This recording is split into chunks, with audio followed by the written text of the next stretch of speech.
మరి ఇక్కడ ఉంటుంది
పండ్లు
ఇక్కడ వచ్చినటువంటి కంపాషనేట్ గ్రౌండ్ లో జాబ్ అంటే నియామక పత్రాన్ని స్వీకరించడానికి మరి అది హెల్త్ గ్రౌండ్స్ లో రిటైర్ అయినటువంటి ఫ్యామిలీ నుంచి నియామక పత్రాలను స్వీకరించడానికి వచ్చినటువంటి మీ అందరికీ మరి ఇక్కడ ఉన్నటువంటి ప్రజలకు నమస్కారము.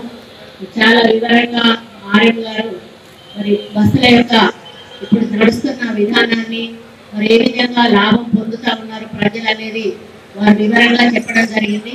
ఇప్పటి వరకు మన దగ్గర ఏసీ బస్సులు మాత్రమే నడుస్తూ ఉన్నాయి. ఈ రోజు నుంచి 4 స్లీపర్ కోచ్ల బస్సులు కూడా బెంగళూరుకు నడపడానికి ఒక్కొక్క బస్సు 60 లక్షలతోటి తెలంగాణ ప్రభుత్వం మన జిల్లాకు 4 బస్సులను కేటాయించడం జరిగింది ఆర్టీసీ డిపార్ట్మెంట్ నుంచి. ఇది చాలా హ్యాపీగా ఉంది. దీనికి తోడు ఇక్కడ మీరు ఏదైతే అంటే జాబ్ లేకుండా ఇబ్బంది పడుతూ మరి కుటుంబ భారం పోషణ భారం అయిపోయి ఉంటున్న ఈ సందర్భంలో మహాలక్ష్మి పథకం అనే ఒక పథకాన్ని మన ముఖ్యమంత్రి రేవంత్ రెడ్డి గారు ప్రవేశపెట్టిన సందర్భంలో మేము అసలు ఎక్స్పెక్ట్ చేయలేదు. కేవలం ఒక మహిళలు వెళ్తా ఉంటారు వస్తూ ఉంటారు వాళ్ళకు ఒక మంచి అవకాశం కల్పించిన వాళ్ళం అవుతామని అనుకున్నాం. కానీ ఎప్పుడో 4-5 సంవత్సరాల క్రితం సెలెక్ట్ అయ్యి పక్కకు పెట్టినటువంటి ఉద్యోగాలు కూడా ఈరోజు నియమించబడతాయి అని అనుకోలేదు. అదేవిధంగా మీలాగా కంపాషనేట్ గ్రౌండ్ లో ఉన్న వాళ్ళు కానీ ఎవరైతే హెల్త్ కండిషన్ లో రిటైర్ అయిన వాళ్ళ ఫ్యామిలీస్ కి కానీ మీరు కూడా రిక్రూట్ అవుతారని చెప్పి మేము అనుకోలేదు. ఏదైనా ఉంటే ఒక ఆర్టీసీ నష్టపోయినా కూడా మరి వేరే డిపార్ట్మెంట్స్ ఎందుకంటే వీళ్ళు బస్సులలో ఎక్కడికి గుళ్ళకు అట్లాంటి క్షేత్రాలకు వెళ్తూ ఉంటారు. అక్కడ టెంపుల్స్ దగ్గర మనకు రెవెన్యూ పెరుగుతుంది, అక్కడ ఉన్నటువంటి వాళ్ళ బిజినెస్ పెరుగుతుంది. అని ఆ విధంగా మేము ఆలోచించాం. కానీ మెడికల్ గ్రౌండ్స్ లో ఇక్కడ నుంచి హైదరాబాద్ కు కూడా వెళ్ళి ట్రీట్మెంట్ తీసుకుంటున్నారు అని అంటే ఇంతకంటే సంతోషకరమైన విషయం ఇంకొకటి ఏది కూడా లేదు. ఎందుకంటే వాళ్ళు పాపం పోవాలనుకున్న చేత కాకపోయినా కనీసం ఖర్చులు లేక, ఏదైతే టికెట్ ఖర్చులు లేక వాళ్ళ ఆరోగ్యాన్ని నిర్లక్ష్యం చేసినటువంటి సందర్భాల్లో ఈరోజు మహిళలు ఒక 2-3 కలిసి వాళ్ళకు వాళ్ళుగా ఒక గ్రూప్ ఏర్పడి ఈరోజు హైదరాబాద్ వరకు కూడా పోయి వాళ్ళు ట్రీట్మెంట్ చేసుకొని వస్తున్నారు అంటే ఆర్టీసీ ఈరోజు ఆరోగ్యాన్ని కూడా ప్రసాదిస్తుంది మహిళలకు అని చెప్పడానికి ఇది ఒక మంచి ఉదాహరణ. వచ్చిన మీ అందరికీ కూడా శుభాకాంక్షలు.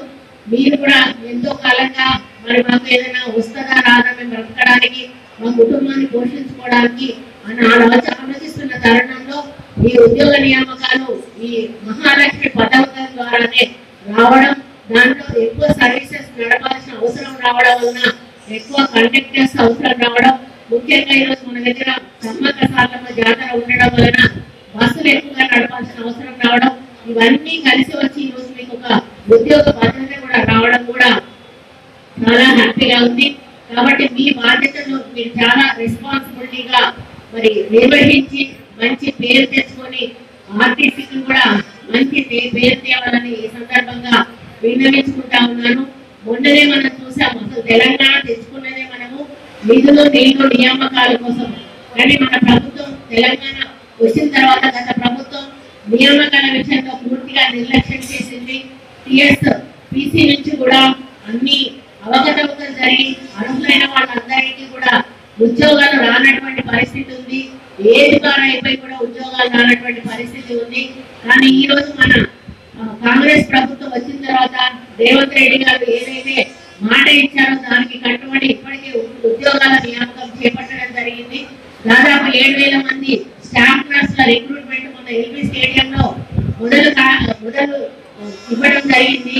మరి ఈ రోజు ఇట్లా మీలాగా జిల్లాలో కూడా కార్యక్రమాలు జరుగుతున్నాయి.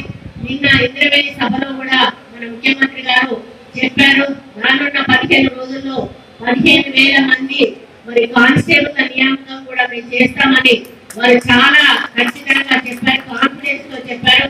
కాబట్టి ఏదైతే ప్రభుత్వం మేనిఫెస్టోలో పెట్టిందో అవన్నీ కూడా అమలు చేసే దిశగా దాంట్లో ముఖ్యంగా 6 గ్యారంటీలు కూడా ఇప్పటికే మీ యొక్క అప్లికేషన్స్ తీసుకోవడం జరిగింది.